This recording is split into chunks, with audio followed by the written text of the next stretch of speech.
আপনাকে একটা দাওয়াত দিচ্ছি। قال النبي صلى الله عليه وسلم إن الله إذا حرم على قوم أكل شيء حرم عليهم ثمنه।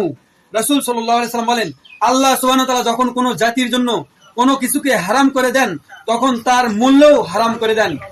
রাসূল সাল্লাল্লাহু আলাইহি ওয়াসাল্লাম আরো বলেছেন, ইন্নাকা লান তাদা শাইআন লিল্লাহি আযজা ওয়া জাল ইল্লা বাদদালাকাল্লাহু বিহি মা হুয়া খায়রুল লাকা মিনহু।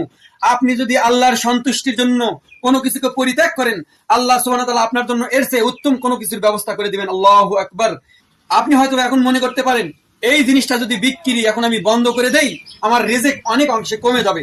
আল্লাহ সুবহানাহু ওয়া তাআলা কি বলছে শুনেন, ওয়ামা মিন দাব্বাতিন ফিল আরদি ইল্লা আলাল্লাহি রিজকুহা। পৃথিবীতে এই জমিনে এমন কোন প্রাণী নেই যার রিজিকের দায়িত্ব আল্লাহ সুবহানাহু ওয়া তাআলার হাতে নেই। অতএব আপনাকে আমি আল্লাহর জন্য আল্লাহর পক্ষ থেকে দাওয়াত দিচ্ছি, এগুলি বিক্রি করা বন্ধ করে দেন। আল্লাহ সুবহানাহু ওয়া তাআলা ইনশাআল্লাহ আপনার জন্য উত্তম রিজিকের ব্যবস্থা করবেন। বলেন বন্ধ করে দেব। বন্ধ করে দিবেন ইনশাআল্লাহ। ইনশাআল্লাহ। বারাকাল্লাহু ফিকুম। আলহামদুলিল্লাহ। আল্লাহ কবুল করেন। আমরা সকল বলি আল্লাহুম্মা আমিন। আল্লাহুম্মা আমিন।